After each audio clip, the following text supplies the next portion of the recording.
We are back with another episode of Bosco Talks, BYU and More. We are going to talk briefly about the 4-3 defense this week. We've touched on a lot of defenses. This is kind of the last one, and then we'll get more into maybe particular plays, and we'll break down plays that way. But we'll talk 4-3 defense. We'll talk the Tulsa and Hawaii game from the 1984 season, and then we have some fan Q&A. So let's get into the playbook breakdown on the 4-3 defense. So the 4-3 defense, instead of the 3-4 defense where it's three guards or defensive tackles, with your DNs, there's four of them. So two DNs, a nose tackle, nose guard, and then there's three linebackers. So what is kind of the difference, Dad, from the 3-4 to the 4-3?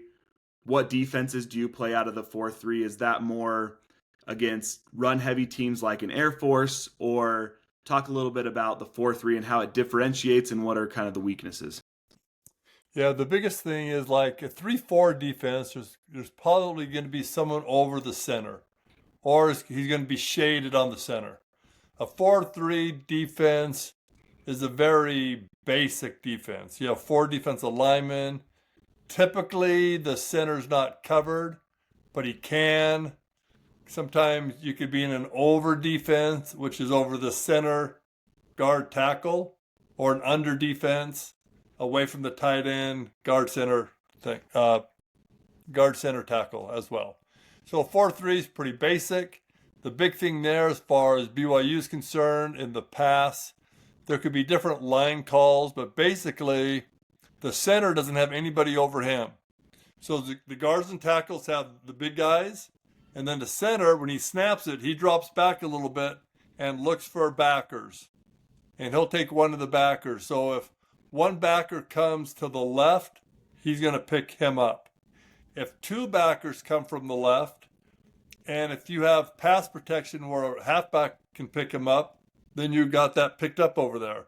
But if not, and two linebackers come, then you have to either make an adjustment, a call from the quarterback, or the line makes a call, and you either got to throw hot, call a protection that picks up everybody, or let it be and go make a play.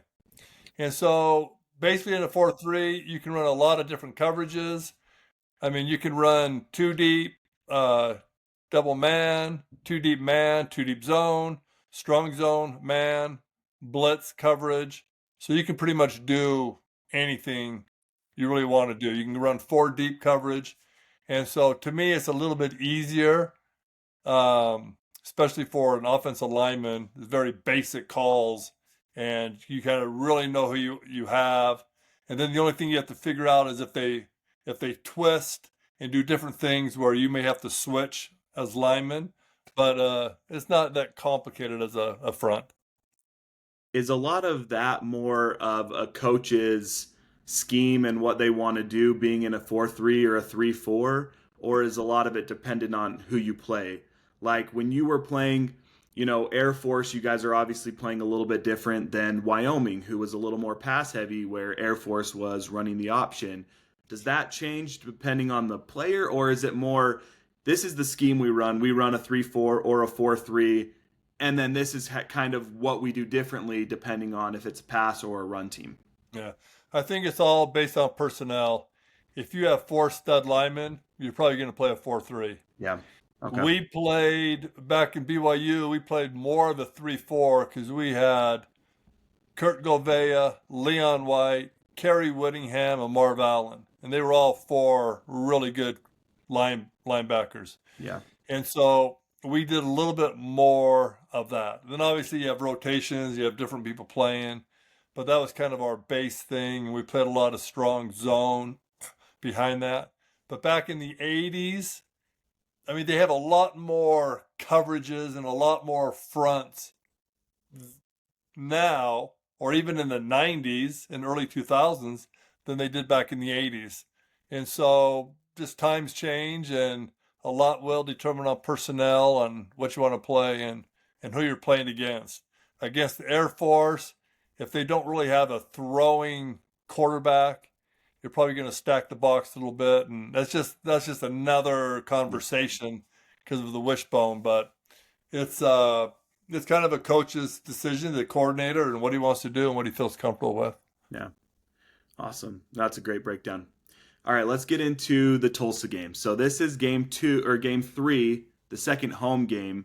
Did you feel like there was any extra, not necessarily hype, but obviously game 1, you guys had just beaten Pitt, playing Baylor at home. Everyone's super excited for the game. I'm sure it was, sold out. I'm sure Tulsa was too. Did it feel like it was the same excitement as the Baylor game, or was there any differences going into that Tulsa game? No, I mean, it was, get ready to play. 65,000 people are going to be there. It's going to be a packed house. And you're there to showcase your skill, your talents, and your team. You want to get to where you want to get to, and the only way you can get anywhere is to win football games. Yeah. So we have the same philosophy and the same design, and we're going to go out there, throw the ball around, and see what we can do. It was another blowout, 38-15. Are there any specific plays that you remember from that game? Yeah, so that game, Trevor Maddich didn't play. He got hurt in the Baylor game in the Baylor game. And Trevor was a great center. He was our number one. He was a first-round draft pick, and now he's on ESPN. And Yeah. he was a very talented offensive lineman. So he wasn't going to play in that game because of an injury.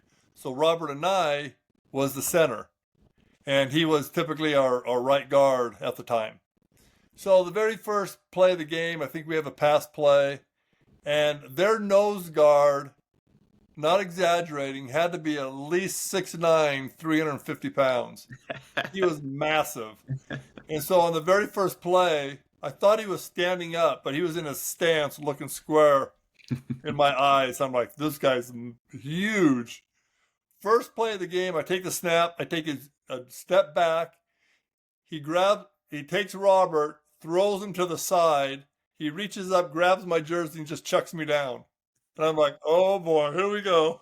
It's going to be a tough one. And so I went back to the huddle. I go, hey, Robert, you got to give me a little bit more time.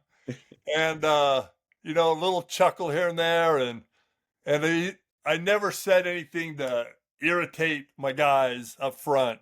Yeah. It was kind of a fun moment, but I doubt the guy touched me anymore. Yeah. They were very protective, and their goal was to not let anybody touch me. There was even times where they would get beat, and they would turn around and just dive and tackle the lineman that beat them, just so I wouldn't get hit. Yeah. If they called holding, we figured we'll just add more pass yards to our game. And so it just didn't bother anybody on that, but that offensive line was awesome. I loved them to death. And I back then, this was our NIL back then. I thought, what can I do for the linemen to treat them good, like they did a great job of pass pro? I would buy them a little bag of candy, just penny candy, and they thought it was great. So after every win, I brought it to the starting lineman, and that was our NIL back then. Yeah. There you It go. wasn't thousands of dollars, it was just pennies of candy. But they thought it was great. Because I remember in those meetings, if there's any pitcher, you knew who the linemen were because they were sucking on a sucker or something like that. So that's all I could afford, too, back then. Hey, now you got these guys giving them all these Louis Vuitton bags and these four-wheelers and all this stuff. Jeez, crazy. Oh, that's awesome. All right, well then the next game was the Hawaii game. And we talked about this in a previous episode where, 83 was a great year, 13-1 or 12-1. Coming in, you guys are undefeated, 3-0, probably ranked at that point. I don't remember what your rank was for the Hawaii game, but it felt like everyone was going to give you their best shot. Everyone wanted to beat BYU, and this is not just 84 year. This is the 80s. You guys were one of the winningest teams in the 80s. So every game was a battle just because, everyone wanted to beat you guys. So, what was the preparation like going into that Hawaii game? Because I know in the past you guys have gone to Hawaii, and that always seemed like it was a tough game in the 80s, 90s, maybe 70s too. But what was kind of the thought going into that Hawaii game? Well, Hawaii was a whole different beast. And what people don't understand, like, I don't look at Hawaii now as the dominant team they used to be. Yeah, So back then, people from Hawaii went, they either, if they were going off the island, they came to BYU. And if not, they were staying in Hawaii. yeah, So they had amazing players. And that has totally changed now. Everybody in the country goes to Hawaii and recruits. yep, And so we're not even getting the best players. I mean, we were getting the Kurt Goveas, the Tulamiles, Mark Otuaya. We were getting all the best players at Hawaii that came to BYU. And the other great players there stayed right there. yeah. The Noga brothers. The Noga brothers were as nasty as you can be. I can remember playing in the game, and after about 5 plays, I'm like, "Ooh, this is the hardest hitting game I've ever been involved with." And they were just ready to rip your heads off. And then the fans, I mean, everybody knew when BYU was coming in. The families, I want to call them tea leaves, but they were just, you'd go up in the stands and they were just showing the tea leaves and just, Yeah. I mean, it was just the craziest environment that I've ever been in. And we have guys now, David Almadova, who lived next door to the Anais. He's working for us for BYU now, but back then when he was a little boy, he was all Hawaii. And he says, "Oh, we hated BYU. We couldn't stand them. Oh man, the crowd would get pumped up and juiced and ready to go." And so it was crazy. It was a tough battle, but it was just one of those things where every game was the hardest hitting game, and it was the toughest game we played all year. Yeah. And it was just a battle every time we played them. We would go on a Thursday, and so when we got there, we had time to kind of go in the ocean, have some free time that way. Friday, no going in the ocean. And then Saturday would play 7 o'clock at night, which in Utah was 11 o'clock at night. Yeah. So halftime was like 1 o'clock in the morning. And you were a little bit like, you're tired. So it was hard. And then coming home from Hawaii, it was brutal, especially if you somehow had a Thursday game. I think both of my years we played them like our last game. We played them a little bit later, except for my 84 was the fourth game it was of the the fourth year. game. So that one, then the year after we did. So anyways, but yeah, it was a tough game. So the things I remember about that is just the preparation. You had to prepare different mentally than anything before. Yeah. It was going to be a tougher game. The time difference was going to be very hard, but we came ready to play every time. So it was super fun. For the travel, did they try to, like, because it's that big difference, did they have you guys try to stay up later at in Hawaii, like the same game time? Like, when you travel, you get there on a Thursday, you're probably beat, you go to probably bed early, get up super early because you go to bed early. Did they try to stay up a little later to try to get used to all of it, or was it just kind of No, just the the last same thing we regimen? wanted was us to stay up later and get in trouble. Yeah, that's true. There's nothing good happening late at night in Hawaii. So, everything was the same. And it was weird. I mean, you'd be up no matter what time you went to bed, you'd be up like at 5 in the morning, just feeling wide awake. And you're like, man, it's only 5 in the morning. But it Yeah. felt so good. The weather was awesome. And we loved playing there. And it was always a great atmosphere. And that's to me what college football is all about, is the Yeah. atmosphere and those big games. And both of my years, 84 and 85, we beat them in Hawaii. So it was super fun. And this was an interesting game. It was like you said, a hard-hitting defensive battle The final score was 18-13, and there was a lot of crazy plays. So they had two blocked punts, one that they scored on, one that they blocked to go down to potentially win. Their last play of the game, their receiver missed a catch in the end zone. It may not have been the best throw, but they had that chance. There was two plays I wanted to ask you about specifically that happened to you. There was one, I think it was early in the game. You're in the pocket, you scramble left, you go to throw it, and one of their guys just gets you. Do you remember that? I mean, I'm sure that happened more than once, but do you remember that play and what kind of happened in that play? It was a rollout. Okay. And so I'm rolling out from the get-go. I don't get flushed out of the pocket, so I'm rolling out to the left, just going. They bring the corner from the strong side of the field. And I have no idea he's coming. And so I'm running. As I get out there, I have a guy open. I turn to set my feet, and boom! He just rips me right in the chest. The ball goes flying, and I can't remember if we recovered it or what happened. I think they recovered that one. They may have recovered it. So, yeah, that's just a typical play in Hawaii.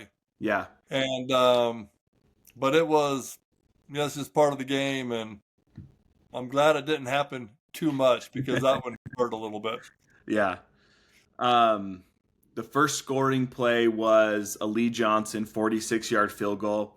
Talk a little bit about having a field goal kicker like Lee, where it almost felt like he's one of the greats in BYU history. We've had a few where when they get up to kick, you're like, it's going in. There's really, they miss a few, but really when it was a 46-yard field goal right down the middle.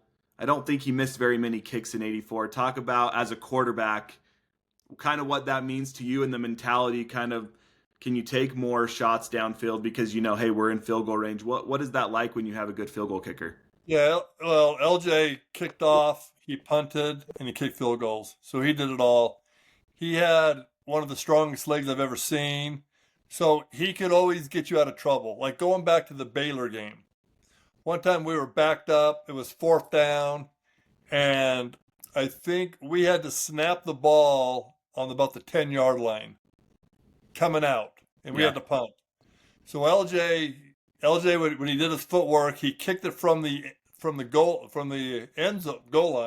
the front of the goal line, and the ball in the air landed on the other 20. So he kicked it 80 yards in the air, and there's not too many people that can do that. No. And so LJ just had a super strong leg. He kind of got the kickers all did, but LJ especially, if he, on kickoffs, he could kick it out of the end zone all day long. Yeah. But they had a rule where you could not kick it out of the end zone. You had to kick it to the goal line. I have no idea if they wanted more people to return, but it was kind of a bad thing for him because definitely everybody would have started on the 20-yard line. Because back then, I think it just went to the 20. So that was kind of a bad deal for him. And then I think in 83, his junior year, he led the nation in punting, but he couldn't be an All-American because he didn't punt enough. And so, poor guy, but he did. He played 18 years in the NFL, and he's the guy that we got to get on this podcast too. It'd be fun to have on. We'll definitely do that. But yeah, it's great. It was always great to have him getting points on the board, and he made things easy for us sometimes. And he kicked barefoot. Did he kick field goals barefoot too, or just punt? He punted. I think he did everything at that time barefoot. And then I think in the NFL, I think he put his shoe back on to kick field goals and extra points, I think. But I think he always punted barefoot. Yeah. I don't know. You'll have to ask him. Yeah. He'll be a great one to have on and talk a little bit about that because he's a crazy guy. Yeah. He's awesome. But so you guys went up early. Then a Kelly Smith touchdown. You guys went up, I think, 10-0. They scored twice, and then you had a nice throw to Glenn Kozlowski over the middle, a little bit double covered.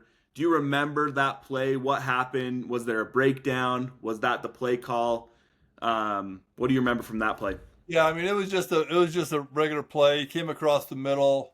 He was I don't remember being double covered. But I made a pretty good throw to him. Was it a touchdown? Yeah, it was a touchdown. Mm-hmm. So I think it was from the right side. I think It he looked like a beat. post. Yeah, he was on the I right think it was side. like a post. It wasn't a long post. It was kind of more of a skinny post, and I think he got past the linebacker, and then I just made the throw, and he made the catch and score. So it was a good play. No, it was great. And then we've talked about the Morrell play when he jumped over the line, got that tackle. One of the greatest defensive plays in BYU history. Do you remember? I could have asked you this when we talked about this earlier, but were you watching or were you sitting on a bench, kind of looking at the screen? What were you doing during that play? Because obviously, there's a lot going on in games. You're not watching the game the whole time. You're talking to a QB Yeah. coach, an offensive coordinator. Do you remember what was going on during that time? What you were doing? Well, they were going down to take the lead, and this was, I think, late in the game. Yeah, And so I was on the bench, standing on the bench, because I'm like, if they score, we have to get down there fairly quick and score to try to win this game. yeah, I mean, we're undefeated at the time, and we want to continue that. And it was one of the big conference games that we had. And so when he did that, you just couldn't believe it. And no, even when you say one of the best plays in BYU history, it may have been one of the best plays in college football, yeah, or even maybe the NFL. I mean, I've never seen anybody do something like that before. But there's a lot of amazing players, obviously, all over the country, college and pros. But the timing of it, the the game situation, it wasn't like we were ahead by 40. Oh, I'm just going yeah, to try this. The game is on the line. They score, they go ahead late in the game, and it was amazing. I mean, it was so amazing. The linebackers and the defensive linemen thought they made the great stop. They thought they did it. They had no idea Morrell even did that. And so it was, I mean, I love watching that. It seems like once or twice a year, yeah. just to remember. Kyle was a great guy. He died early in life with Lou Gehrig's, and so it was great having him as a teammate. Yeah. No, it's I feel like every championship team they have plays like that, and it seemed like there was a lot of them in the 84 year that won Yeah, games, and they were all done by different players, and that's what's kind of incredible. Like there's so many good players on that 84 team, and you guys all made plays. It wasn't necessarily just one person where we see, all the focus on some of the guys nowadays, the Ohio State receiver, Jeremiah Smith, he's kind of their big play guy. And 84, there's so many of them. There's so many of yeah. them that made big plays and were great.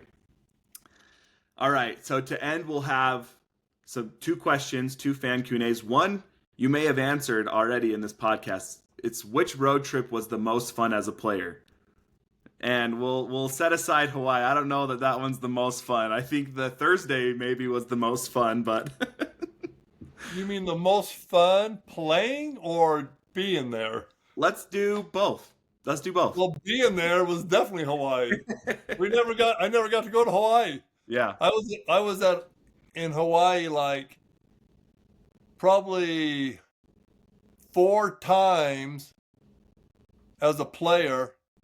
And I'm like, people said, "Oh, it must be so fun to be over there playing." I'm like, "No, it's not fun, but it's a great place to go. It's a long airplane trip, Yep. but just being in that warm weather and all that, so that was super fun." But you know what? Honestly, it's really hard to pick a place what was fun is when you go into someone else's stadium and you're getting booed and Yeah. you're getting beer dumped on you and you're getting people yelling at you and calling you names, and being able to go out there and play your best, win the game, and walk off that field like, let's go, Cougs. Yeah. So that is the best feeling, is just quieting those crowds down.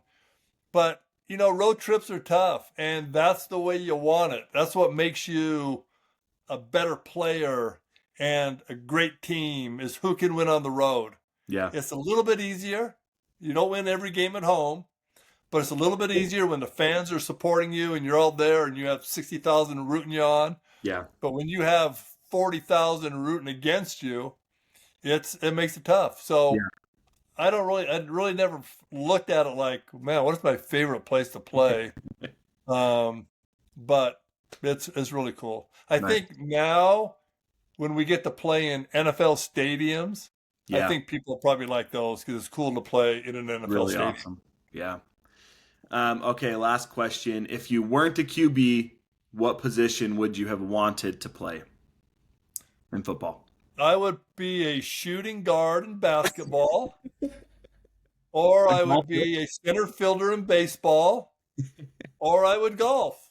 I may not be as good in those, but I wouldn't play football. Quarterback or nothing. Quarterback For sure. or nothing. I love it. All right. Well, thank you all for tuning in. Remember to leave a review, go follow us on the socials, and we'll see you next time. Let's go, Cougs.